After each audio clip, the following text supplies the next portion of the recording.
সম্পর্কে, এই রোজা সম্পর্কে নিয়ে এক বিজ্ঞানী গবেষণা করে।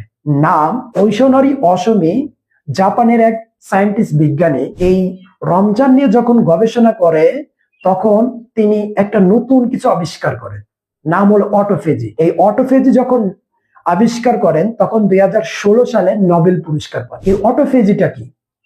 আমরা অটোফেজিতে বুঝতে পারি যা নিজে নিজে খেয়ে ফেলা, না এটা না, নিজে নিজে খেয়ে ফেলা না।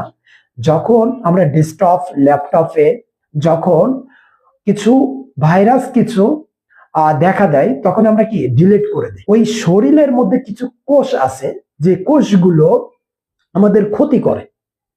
তখন এই ক্ষতি করলে এই ক্ষতিকারক যে কোষ, যে রক্তকণিকা, এই রোজার মাধ্যমে এটা ধ্বংস হয়ে যায়।